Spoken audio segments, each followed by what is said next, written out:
नमस्कार, यसे भारत न्यूज में स्वागत है आपका। मैं हूं गार्गी।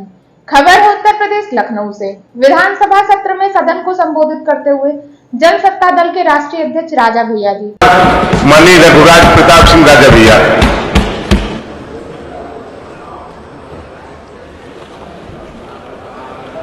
माननीय अधिष्ठाता महोदय, सूखा और बाढ़ पे चर्चा जो हो रही है,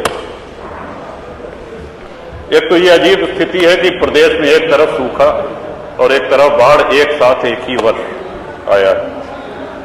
तो पहले तो मैं सरकार को धन्यवाद दूंगा कि आपने इस चर्चा को स्वीकारा और मुख्य रूप से कृषि, बिजली, पर्यावरण और सिंचाई, इन चार मंत्रालयों से संबंधित ये चर्चा है और ये समस्या है। श्रीमान, अगर कृषि मंत्री यहां उपस्थित होते तो और अच्छा होता। उत्तर प्रदेश की 65% आबादी खेती पर निर्भर है और इसलिए ये चर्चा और भी आवश्यक हो जाती है। कल भी इस चर्चा को हम सुन रहे थे, माननीय कृषि मंत्री, माननीय जल शक्ति मंत्री की ओर से उन्होंने कहा कि साहब, नहरों में टेल तक पानी जा रहा है जो कि सत्यता से परे है।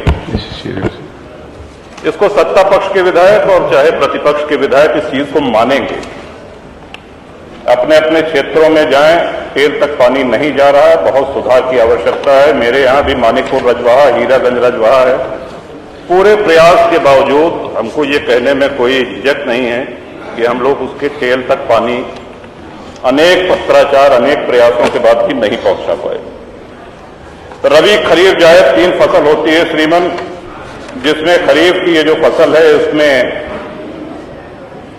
वर्षा की भूमिका सबसे महत्वपूर्ण होती है। आपने देखा होगा कि अगर ट्यूबवेल से या नहरों से धान की फसल को पानी पहुंचा भी दिया जाए और कड़क घाम हो रहा है, धूप हो रही है, तो फसल पीली पड़ने लगती है। इसके लिए ह्यूमिडिटी, इसके लिए नमी की आवश्यकता होती है।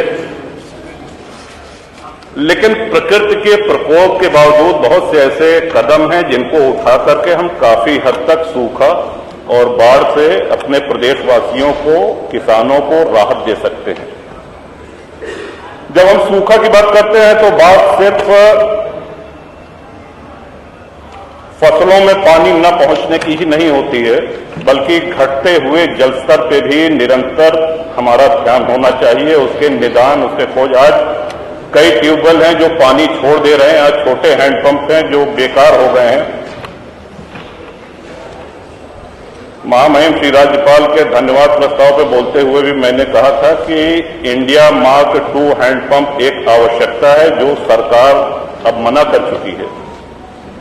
अगर गांव में स्वच्छ पेयजल उपलब्ध है तो उसका पूरा श्रेय सिर्फ इंडिया मार्क II को जाता है। शायद ही गांव में कहीं कोई कुएं होंगे जिनका पानी पीने योग्य होगा, न के बराबर। घर घर नल योजना अच्छी होगी, अभी तक तो लागू नहीं हुई, जब लागू होगी तब इसका आकलन किया जाएगा। लेकिन लगातार जो बोरिंग खराब हो रही है इंडिया मार्क II हैंडपंप की, और उनको रिबोर करने का न तो पैसा हमको दिया जा रहा है, न ग्राम सभाएं इतनी सक्षम है कि उनको रिबोर करा सके।